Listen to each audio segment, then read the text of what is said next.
ચૈતરભાઈ વસાવા કોઈને ઓળખાણ આપવાની જરૂર નથી। ચૈતરભાઈ વસાવાને નાનામાં નાનો જે બાળક છે એથી લઈ અને મોટામાં મોટી ઉંમરના એક બુજુર્ગ વ્યક્તિ પણ એમને ઓળખે છે। શાના કારણે ઓળખે છે? તમારા ઘરે કોઈ પૈસા આપવા માટે આવ્યા હતા? તમારા છોકરાઓના લગ્ન એમને કરાવી આપ્યા? એવું કોઈ કામ નથી કર્યું, પરંતુ એમને કામ કર્યું છે જ્યારે જ્યારે આપણને હોસ્પિટલમાં જરૂર પડી હોય, જ્યારે જ્યારે આપણા બાળકોની શિષ્યવૃત્તિ માટે લડત લડવાની હોય, જ્યારે આપણા રોડ રસ્તાની લડત લડવાની હોય, જ્યારે આપણા હોસ્પિટલોની લડત લડવાની હોય, એ તમામ લડાઈની અંદર ચૈતરભાઈએ પહેલા આગેવાની લીધી છે અને જનતાને પાછળ રાખી અને પોલીસ સાથે હર હંમેશ સંઘર્ષ આ ચૈતરભાઈ વસાવાએ કર્યો છે। અને એટલા માટે આજે નાનામાં નાના દીકરાથી લઈ અને બુજુર્ગમાં બુજુર્ગ વ્યક્તિ અને બધા જ લોકો એમને ઓળખી રહ્યા છે।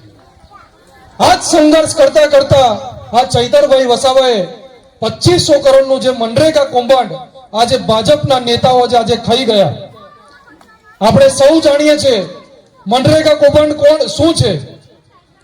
મનરેગા યોજના જે યોજવામાં આવી એ શાના માટે હતી? જે ગામની અંદર નાનામાં નાનો માણસ છે જેને રોજગારી નથી મળતી, એ મનરેગા યોજના જે ચાલી રહી છે એમાં એક શ્રમિક કાર્ડ બને અને એ શ્રમિક કાર્ડથી એને એની રોજગારી પૂરી પડે। પરંતુ આ ભાજપમાં બેઠેલા તાનાશાહી સરકારની અંદર આ નેતાઓ, ચોર નેતાઓ, આ એ નાના નાના જે મજૂર વર્ગના લોકો છે એ લોકોના હકના રૂપિયા પણ આ ભાજપના નેતાઓ ખાઈ ગયા। આપણે સૌ જાણીએ છીએ બચુભાઈ ખાબડ એક મંત્રી છે ભાજપનો, એના બંને દીકરાઓએ કૌભાંડ કર્યું, એ લોકો જેલમાં ગયા ચૈતરભાઈનો અવાજ ઉઠાવવાથી। એના સાગરીત હીરા જોટવા જે કોંગ્રેસનો પૂર્વ ધારાસભ્ય, એ પણ આજે જેલમાં છે, ભરૂચની સેન્ટ્રલ જેલમાં। એનો દીકરો આજે જેલમાં છે, એના સાગરીતો જેલમાં છે।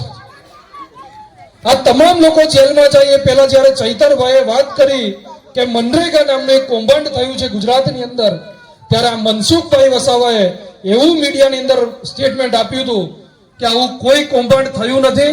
આ ચૈતરભાઈ વસાવા આ જનતાને ગેરમાર્ગે દોરી રહ્યા છે, આપ્યું હતું ને આવું સ્ટેટમેન્ટ। પરંતુ ચૈતરભાઈએ મુદ્દો ઉઠાવ્યો, એમના જ મંત્રીના દીકરાઓ જેલમાં ગયા। હીરા જોટવા જેમની મિલીજુલી સરકાર, આ ભાજપ સાથે કોંગ્રેસ સરકાર જે મિલીજુલી સરકાર છે, એ પોતે ધારાસભ્ય અંદર ગયો, એનો દીકરો અંદર ગયો, એના સાગરીતો અંદર ગયા, ત્યારે મનસુખભાઈ વસાવાએ મજબૂરીમાં પાછું મીડિયાની અંદર એક સ્ટેટમેન્ટ આપ્યું કે આવું એક કૌભાંડ થયું છે અને એના તાર અધિકારીઓથી લઈને નેતાઓ જે કમલમમાં બેઠા છે ત્યાં સુધી જઈ રહ્યા છે અને એના પુરાવા મારી પાસે છે। આવું કીધું હતું ને, આપણે સૌએ સાંભળ્યું છે ને। જોરથી બોલો એટલે મનસુખભાઈને કાન નથી, આપણે જોરથી બોલીશું તો એમને અવાજ જશે। સાંભળ્યું છે ને આવું બધું?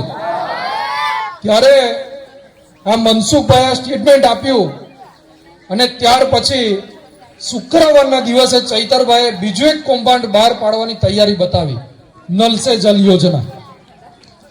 શુક્રવારના દિવસે 5 તારીખે શનિવાર હતો જ્યારે ચૈતરભાઈ ઉપર કેસ કરવામાં આવ્યો। શુક્રવારના દિવસે ચૈતરભાઈએ મીડિયાની અંદર એક સ્ટેટમેન્ટ આપ્યું કે આ એક મનરેગા કૌભાંડ હતું અને હવે બીજું એક કૌભાંડ આવી રહ્યું છે, એ છે નલ સે જલ યોજનાનું। આ નલ સે જલ યોજનામાં પણ ઘણા એવા સ્થાનિક નેતાઓ ફસાય એમ છે।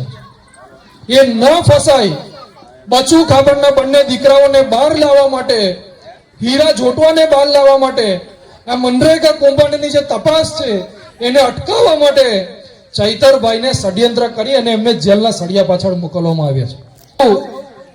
જોયું કે જેવું 5 તારીખે ચૈતરભાઈ અંદર ગયા એટલે 10 તારીખ સુધીમાં બચુ ખાબડના બંને દીકરાઓને જામીન મળી ગયા। જે કૌભાંડી છે એ આજે ખુલ્લેઆમ ફરી રહ્યા છે। જે કૌભાંડ બહાર પાડવાવાળા વ્યક્તિ છે, જે તમારી મારી જેવા નાના નાના વ્યક્તિઓ માટે લડવાવાળા જે એક નેતા છે, જમીનથી જોડાયેલા નેતા છે, એ આજે જેલની પાછળ આજે છે। ત્યારે આપણે સૌએ ચૈતરભાઈને 5 તારીખે છૂટે એના માટે મોટી સંખ્યામાં ગ્રામજનોએ આમ આદમી પાર્ટીની જે આ જિલ્લા પંચાયતની જે બેઠક છે એમાં જે સહકાર આપ્યો છે, ત્યારે આપ સૌને હું ફરીથી એક વખત અભિનંદન પાઠવું છું. તમારી આસપાસ બનતી ઘટનાઓથી માહિતગાર રહેવા ઝઘડિયા ન્યૂઝ ચેનલને લાઈક કરો, સબસ્ક્રાઇબ કરો અને બેલ આઇકન દબાવો.